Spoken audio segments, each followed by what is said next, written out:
Assalamualaikum warahmatullahi wabarakatuh. Kami dari kelompok 3 ingin mempresentasikan hasil diskusi kami itu mengenai akuntansi pemerintah desa. Yang beranggotakan, yang pertama itu ada Namira Salsabila, kemudian yang kedua ada Zidni Ali, yang ketiga ada Hasna Saula Akmal, dan yang keempat ada Bakti Nawar Sararia. Berikut ini materi yang akan kami sampaikan. Untuk yang pertama, kita akan membahas mengenai karakteristik pemerintah desa. Yang pertama itu bersifat otonom.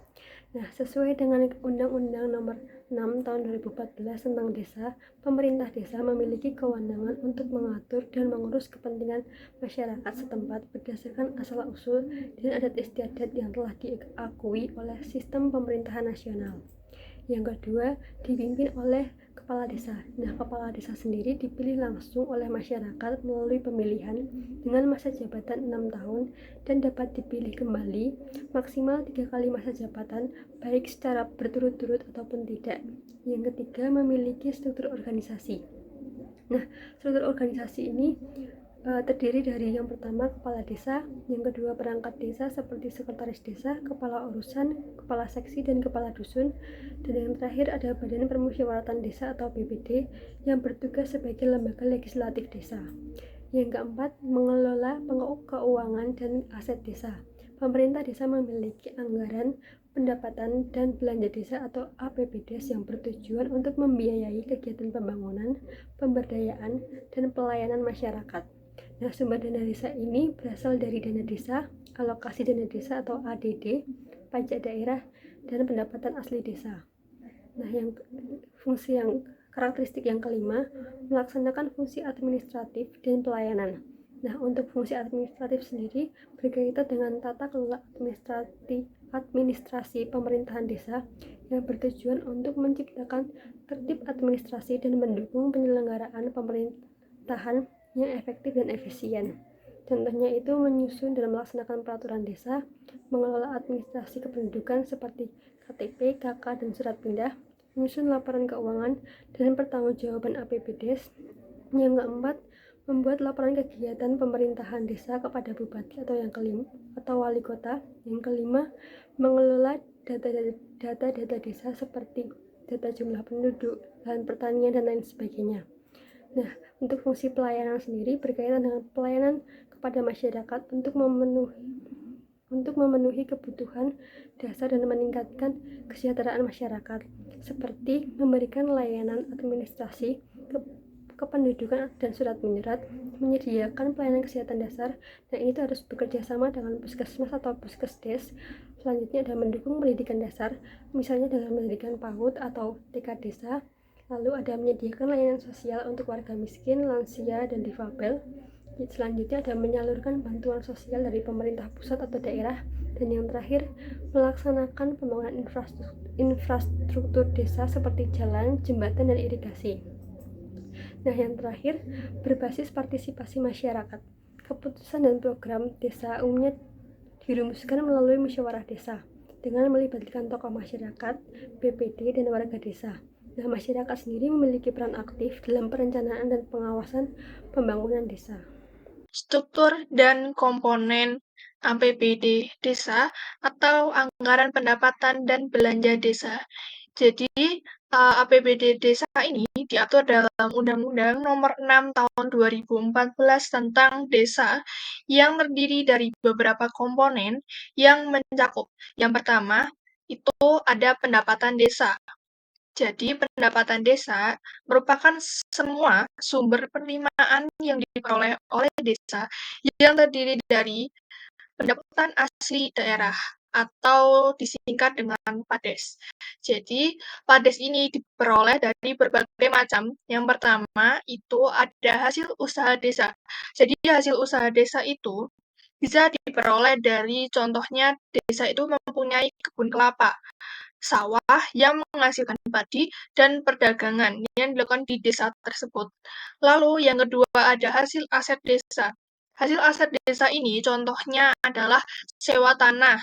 Jadi sewa tanah itu yang akan masuk ke dalam kas desa. Lalu ada penyewaan atau sewa balai desa yang dilakukan oleh orang ketiga. Selanjutnya ada swadaya, partisipasi, dan gotong royong masyarakat. Ada juga pendapatan lain-lain yang sah. Selanjutnya ada dua. Yang kedua itu ada transfer. Transfer itu pendapatan desa yang berasal dari pemerintah pusat ataupun provinsi, kabupaten, atau kota yang akan ditransfer ke rekening desa untuk membiayai berbagai program dan kegiatan pembangunan yang terjadi di desa. Nah, ini itu transfernya itu ada dana desa dari APBN, lalu ada bagian dari hasil pajak daerah dan retribusi daerah, lalu ada alokasi dana desa atau ADD dari pemerintah kabupaten. Lalu ada bantuan keuangan dari APBD provinsi dan kabupaten APBD provinsi dan kabupaten. Lalu contoh dari pendapatan lain-lain itu ada hibah dan sumbangan dari pihak ketiga, lalu ada kerjasama dengan pihak ketiga. Yang kedua itu, komponen yang kedua adalah belanja desa. Nah, apa itu belanja desa? Belanja desa itu adalah semua pengeluaran yang dilakukan oleh desa untuk menjalankan berbagai program dan kegiatan yang terdiri dari yang pertama, ada belanja pegawai. Belanja pegawai itu apa saja? Belanja pegawai itu yang pertama ada gaji dan tunjangan untuk kepala desa dan tentunya untuk perangkat desa. Selanjutnya ada intensif untuk rukun tetangga atau RW dan rukun warga atau RW. Lalu ada belanja barang dan jasa. Itu ada pengeluaran untuk kebutuhan operasional, contohnya itu seperti ATK, listrik, air, dan lain-lain. Lalu ada biaya untuk kegiatan dan program yang akan dilaksanakan di desa tersebut. Lalu ada belanja modal, itu pengeluaran untuk pembelian aset tetap, peralatan, bangunan, dan lain-lain. Nah, sedangkan belanja tak terduga itu adalah anggaran untuk kebutuhan mendesak yang tidak terduga. Contohnya tuh ada di desa tersebut ada bencana alam. Nah, itu membutuhkan pembangunan yang sesegera mungkin. Jadi itu termasuk dalam biaya tidak terduga. Lalu ada yang ketiga itu komponennya ada pembiayaan desa. Nah, pembiayaan desa itu pengertiannya itu mencakup semua kegiatan yang berkaitan dengan pengelolaan keuangan. Jadi dilakukan untuk menutupi selisih antara pendapatan dan belanja yang terdiri dari pertama ada penerimaan pembiayaan. Penerimaan pembiayaan ini contohnya ada sisa lebih perhitungan anggaran atau bisa disingkat dengan silpa. Silpa itu adalah sisa lebih perhitungan anggaran dari tahun sebelumnya. Lalu ada pencairan dana. Pencairan dana cadangan itu hasil penjualan kekayaan desa yang dipisahkan. Lalu ada pengeluaran pembiayaan. Apa saja pengeluaran pembiayaan? Pengeluaran pembiayaan itu ada pembentukan dana cadangan untuk kebutuhan mendatang, lalu ada penyertaan modal desa untuk investasi jangka panjang. Nah, yang selanjutnya adalah pencatatan transaksi pemerintahan desa. Sebelum kita tuh mengetahui mengenai sistemnya, prosesnya, pencatatannya, kita tuh harus tahu lebih dulu mengenai apa itu pencatatan transaksi pemerintahan desa. Nah, adapun definisinya yaitu proses administrasi keuangan yang dilakukan untuk mendokumentasikan seluruh penerimaan dan pengeluaran yang terjadi dalam pelaksanaan APBDes atau anggaran pendapatan dan belanja desa dalam satu tahun anggaran. Nah, Adapun tujuan dari pencatatan transaksi pemerintahan desa ini yaitu meningkatkan transparansi, kemudian meningkatkan akuntabilitas serta sebagai dasar penyusunan laporan keuangan yang dapat dipertanggungjawabkan. Kenapa? Karena laporan keuangan ini kan dipakai oleh para pemangku kepentingan, oleh para stakeholder yang memang memerlukan laporan keuangan ini. Jadi keuangan ini harus berdasarkan pada transparansi dan akuntabilitas. Nah, adapun dasar hukum dari pencatatan transaksi pemerintahan desa ini yaitu diatur dalam Permendagri nomor 113 tahun 2014 mengenai pengelolaan keuangan desa. Yang selanjutnya adalah dasar pencatatan transaksi pemerintahan desa. Nah, sebenarnya pada pemerintahan desa ini masih menggunakan dasar berbasis kas dengan metode single entry. Adapun alasan dari pemerintahan desa ini menggunakan basis kas, yaitu yang pertama mudah untuk dilakukan, atau sistem ini tuh mudah digunakan di dalam pencatatan transaksi pemerintahan desa. Yang selanjutnya pada pemerintahan desa kan adanya keterbatasan sumber daya manusianya ya, dan dengan adanya keterbatasan ini dasar ini tuh cocok banget digunain gitu loh. Jadi tuh dengan mudah dipahami dan dengan adanya keterbatasan sumber daya manusianya, nah sistem ini memang cocok digunakan di pemerintahan desa. Akan tetapi Permendagri itu sudah mengatur ketentuan baru, yaitu Permendagri nomor 20 tahun 2008 mengenai transisi dari kas ke akrual. Kenapa? Karena tuh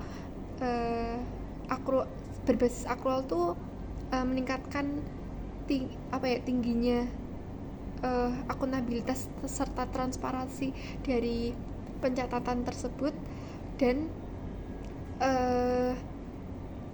ini tuh lebih kayak meminimalisir juga kesalahannya, karena berbasis kas yaitu berbasis tradisional dan berbasis akrual yaitu berbasis modern. Dan dari situ sudah terlihat ya, kayak tradisional tuh pasti pencatatannya kan manual gitu ya, dan itu tuh pasti banyak kesalahan-kesalahan yang mungkin kurang teliti atau mungkin nggak tahu tentang pencatatannya itu. Dan dengan adanya peralihan atau transaksi ini tuh jadi lebih valid gitu loh pencatatannya, kayak meminimalisir kesalahan-kesalahan dalam pencatatan. Nah, yang selanjutnya adalah mengenai proses dan sistem pencatatan. Yang pertama adalah penatausahaan keuangan desa. Nah, di sini mencakup pencatatan seluruh keuangan, seluruh transaksi keuangan baik penerimaan maupun pengeluaran yang dilakukan oleh bendahara desa atau kaur keuangan. Nah, bendahara desa ini bertugas sebagai menerima, menyimpan, menyetorkan, membayar, menatausahakan, dan mempertanggungjawabkan seluruh transaksi keuangan yang ada pada pemerintahan desa.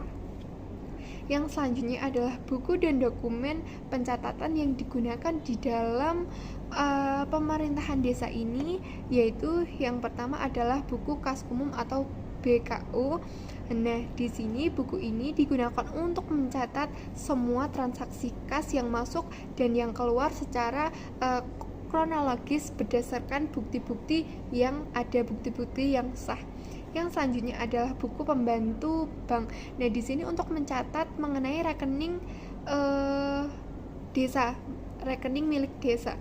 Nah, kan pembantu bank yaitu berkaitan dengan rekening. Yang selanjutnya adalah buku pembantu pajak. Di sini untuk mencatat mengenai penyetoran dan pelaporan pajak. Yang selanjutnya adalah buku pembantu kegiatan. Di sini digunakan untuk mencatat transaksi pada kegiatan pada masing-masing kegiatan yang ada di desa. Nah, yang selanjutnya adalah siklus akuntansi desa. Nah, siklus akuntansi ini tuh sebenarnya hampir mirip, hampir sama seperti akuntansi yang standar-standar akuntansi yang bisa digunakan. Nah, yang pertama adalah pencatatan transaksi ke jurnal umum ya. Yang selanjutnya adalah memposting ke buku besar dan penyusunan neraca saldo. Yang selanjutnya adalah penyesuaian dan kemudian pembuatan jurnal penyesuaian, dan yang selanjutnya adalah penyusunan laporan keuangan dan jurnal penutup. Nah, yang selanjutnya adalah sistem elektronik. Nah, pemerintah pusat tuh sebenarnya sudah menyediakan sistem elektronik yang dapat pemerintah desa gunakan. Namanya adalah Siskeudes, atau kepanjangan adalah sistem keuangan desa. Nah, sistem ini tuh bisa digunakan oleh pemerintahan desa agar pencatatannya tuh dengan metode elektronik dan lebih mudah gitu. Komponen laporan keuangan desa. Nah, laporan keuangan desa itu bentuk pertanggungjawaban pemerintah desa itu atas pelaksanaan APDES atau anggaran pendapatan dan belanja desa itu dalam 1 tahun anggaran. Nah, komponen utama dalam laporan keuangan desa itu biasanya mengacu pada regulasi dari Kementerian Dalam Negeri, dari Permendagri, itu khususnya Permendagri No 20 tahun 2018. Nah, berikut ini komponen-komponennya. Yang pertama itu ada laporan realisasi APDES atau anggaran pendapatan dan belanja desa. Ini adalah laporan utama yang menunjukkan seberapa besar itu pendapatan yang benar-benar diterima desa dan berapa yang telah dibelanjakan. Nah, serta bagaimana posisi keuangan desa secara keseluruhan dalam 1 tahun anggaran. Laporan ini membandingkan antara anggaran awal dan realisasi aktual.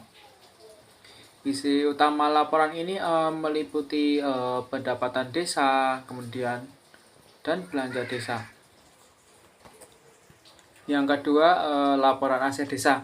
Nah, laporan ini menyajikan daftar kekayaan desa itu baik yang bergerak maupun tidak bergerak.